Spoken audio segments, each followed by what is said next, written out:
Salut à tous, on se retrouve aujourd'hui pour parler du Paris Saint-Germain ce vendredi 27 janvier. On commence tout d'abord avec les photos de l'entraînement du jour aujourd'hui là. Pour préparer le match après-demain, le PSG reçoit, n'oubliez pas, dimanche soir à 20h45 l'équipe de Reims. C'est au Parc des Princes. On peut voir par exemple Juan Bernat à l'entraînement, le jeune Vitinha, Kylian Mbappé avec Marco Verratti ou même Carlos Soler, Hugo Ekitike, Renato Sanchez ou même le jeune Ismaël Garbi. Donc voilà toutes les photos. Tiens aussi Neymar. Donc voilà les photos de l'entraînement du jour sous le brouillard actuellement du côté de Paris. C'est pour préparer bien sûr la rencontre après-demain. Toujours avec le PSG, donc hier, les joueurs du Paris Saint-Germain ont découvert, ils sont partis regarder le futur centre d'entraînement de leur club. Donc voilà, parce que vous savez que le camp des loges, bientôt ça sera plus là où va s'entraîner les joueurs du Paris Saint-Germain, ils vont s'entraîner du côté de Poissy. Et du coup, les joueurs sont partis regarder l'avancée des travaux en gros. Donc voilà quelques photos. Tiens, tout d'abord, Kylian Mbappé, on peut voir aussi Neymar. Ça fait bizarre de les voir avec des casques. Ou même Léo Messi, bien sûr. Regardez, il y en a même qui ont trouvé une photo à l'époque de Messi quand il était jeune, qui avait déjà un casque de travailleur. Puis maintenant, toujours avec le casque de travailleur pour Léo Messi. Donc voilà, concernant bien sûr l'avancée de ce camp qui va être, le camp d'entraînement du PSG qui va être magnifique. Il sera dernier cri, bien sûr, il sera parfait. Et les années passent, mais rien n'a changé au Paris Saint-Germain. Donc voilà une photo qui date d'hier et une photo aussi il y a quelques années aussi, les joueurs à l'époque, parce que là on peut voir Christopher Nkunku là, qui ressemble beaucoup à Ruff avec les lunettes. On peut voir aussi Alphonse Areola, Thomas Meunier ou même Thilo Kehrer, ou même Kimpembe qui est toujours au club. Donc à l'époque aussi ils étaient partis visiter bien sûr l'avancée des travaux et aperçu du futur vestiaire du Paris Saint-Germain, parce que voilà, il y a eu pas mal de photos qu'on fuité et on peut voir en gros à quoi pourrait ressembler après le vestiaire qui sera sublime du côté du Paris Saint-Germain Campus, il va s'appeler comme ça, ce centre d'entraînement. Et les travaux du futur centre d'entraînement dédié à l'équipe première, au staff technique s'achèveront au printemps 2023. Donc printemps 2023, c'est dans pas longtemps, c'est dans à peu près 3 mois, avril, mai à peu près, voilà par là. Donc voilà, c'est imminent, l'inauguration on peut dire du nouveau centre d'entraînement bien sûr pour l'équipe. Et Marquinhos hier il a été interviewé, il a dit: le nouveau centre d'entraînement montre que le club va dans la bonne direction et est une grande famille, cela donne de la confiance pour continuer à donner le meilleur de nous-mêmes. Il a également dit: cela fait 10 ans que je suis ici, on pensait que ce projet allait prendre du temps, je ne savais pas si j'allais être encore là, le voir comme ça presque achevé, c'est une fierté de voir que le club a grandi et pris une dimension énorme. Et même Nasser a agi par rapport à ça, par rapport à l'avancée des travaux, tout ça. Avec ce nouveau centre d'entraînement, le PSG renforce sa position parmi les plus grands clubs sportifs du monde pour les décennies à venir. Il a également dit à l'ouverture du nouveau campus, il s'appelle Campus PSG, confirme nos ambitions pour le futur du club. Nous l'avons voulu moderne, à la pointe du professionnalisme, tourné vers la performance et l'excellence. Voilà, donc des déclarations de Nasser ou même de Marquinhos.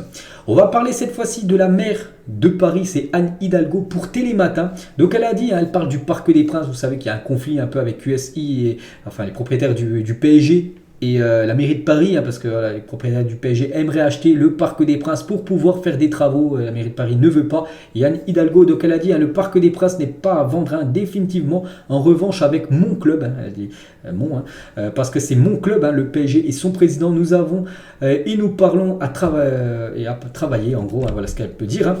Et la réponse de Romain Mabille à Hidalgo. Donc Romain Mabille, c'est le président du collectif Ultra Paris, des groupes des supporters. Donc elle a dit: c'est ni ton club, ni ta ville, ni ton stade, parce que on peut voir qu'elle dit mon, c'est à moi, ça m'appartient, ça appartient rien du tout, parce qu'elle a rien apporté au Paris Saint-Germain depuis qu'elle est maire, tout simplement Anne Hidalgo. Et toujours avec elle, donc un risque de voir le PSG partir du Parc des Princes. Oh, vous savez, il n'y a pas beaucoup de plan B pour le PSG, mais il faut qu'on discute. Voilà, donc voilà, actuellement la situation concernant ce Parc des Princes, il y a quelques alternatives, j'ai dit, peut-être jouer au Stade de France, mais ça c'est pas une bonne solution je pense, parce que voilà, Paris doit jouer, le PSG doit jouer à Paris, pas jouer à Saint-Denis, qui est pas loin de Paris bien sûr, ou faire des travaux, et c'est la meilleure solution, mais bon, voilà, il faut que tout le monde bien sûr se mette d'accord sur ce point. On va parler maintenant un petit peu info mercato et Malcolm, les gars, par exemple, un ancien joueur de Bordeaux, même du Barça. Donc maintenant, il évolue du côté du Zénith en Russie, a été proposé au Paris Saint-Germain, voilà, pour les 6 prochains mois. Donc Malcolm est le plan B de Luis Campos en cas d'échec dans le dossier Ryan Cherki. Vous savez que Cherki, j'en ai parlé hier, voilà, c'est une priorité du côté du PSG pour remplacer Sarabia, mais si c'est compliqué, c'est compliqué parce que Jean-Michel Aulas ne veut pas le lâcher, le président de Lyon. Du coup, il va falloir peut-être penser à un plan B et ça pourrait peut-être être Malcolm, ce genre brésilien hein, que j'ai plus du tout de nouvelles, hein, enfin vu qu'il joue plus, on va dire, enfin dans le championnat européen, vu que maintenant hein, on sait que le championnat russe, hein, il est hors Europe, bref, par rapport à ce qui se passe. Hein. Bref, donc une réunion est prévue en début de soirée entre toutes les parties, hein, voilà, pour savoir s'il pourrait venir ou non. Hein. Et sur le Twitter média parisien, pour ou contre une arrivée de Malcolm au PSG, quasiment 7000 votes, hein, donc c'est énorme. Hein. Donc selon, donc soit oui, soit non, pour ou contre. Hein. Donc moi j'ai mis contre, hein, les gars, et la plupart ont mis quand même contre. Hein. Quasiment 78%, je pense. Voilà, Cherki, ok, Cherki, il n'y a pas de souci. Il est jeune, tout ça, il connaît bien la Ligue 1. Malcolm, je pense pas que ça soit une bonne option pour le PSG. Essayez de regarder des autres joueurs. Hein. Je pense qu'il y a des autres joueurs plus intéressants que Malcolm actuellement. Donc voilà, la plupart quand même, hein, des supporters parisiens voilà, sont plutôt contre une arrivée de Malcolm du côté de Paris. On va parler de ce jeune joueur, les gars. Le PSG est heureux d'annoncer la signature du contrat stagiaire de Serif Naga. Un jeune joueur, hein, donc Serif est lié avec le club parisien jusqu'en 2025. Hein, donc actuellement il est jeune, il a seulement 17 ans. Donc il évolue avec les jeunes, hein, avec le centre de formation parisien. Peut-être un joueur qu'on pourrait voir en équipe première dans le futur. Donc déjà bonne nouvelle. On le félicite par rapport à sa prolongation et bonne chance hein, pour la suite de sa carrière.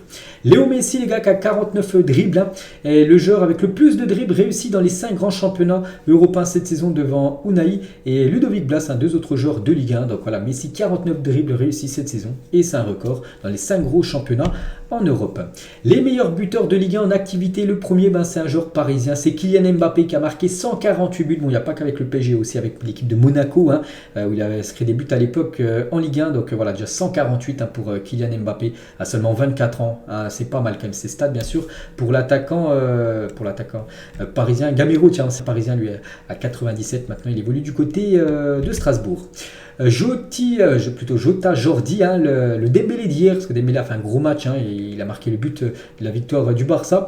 Donc il a dit, hein, ce journaliste là, ce consultant d'El Chiringuito TV, hein, donc le Dembélé du coup d'avant-hier est meilleur que Mbappé. Mbappé n'a jamais sorti un match comme ça de sa vie, hein, donc je pense qu'il a oublié, hein, voilà ce match par exemple, hein, ce Barça PSG où le PSG avait gagné 4-1 contre le FC Barcelone au Camp Nou. C'est un 8e de finale de Ligue des Champions et Mbappé avait inscrit 3 buts. Et voilà, il dit qu'il n'a jamais vu Mbappé sortir un match comme ça. Donc voilà, il a sorti déjà un match comme ça. Bien sûr, Kylian, là c'est un que j'ai pris au pif. Il y en a tellement où il a été énorme. Hein, on peut penser aussi à la finale de la Coupe du Monde.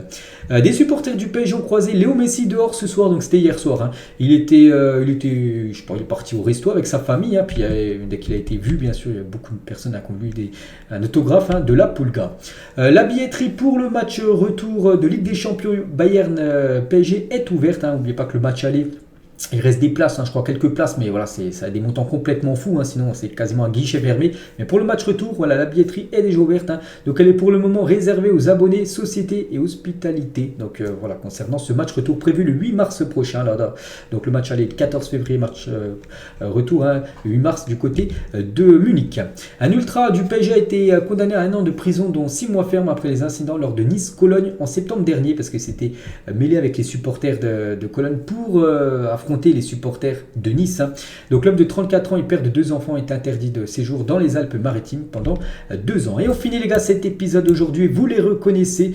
Donc nous on regarde surtout le Parisien, un ancien joueur du PSG, avec ce très beau maillot, il était beau, hein, ce maillot gris à l'époque avec le sponsor Opel, hein, bien sûr c'est Mikel Arteta, l'ancien joueur maintenant coach hein, de l'équipe d'Arsenal en plus, fait du très très bon taf hein, du côté des Gunners. Donc voilà les gars ce qu'il y avait à dire aujourd'hui concernant le PSG, j'espère que ça vous a plu. On se retrouve plus tard pour une prochaine vidéo. Allez, moi je vous laisse, bonne journée à vous et à plus tard.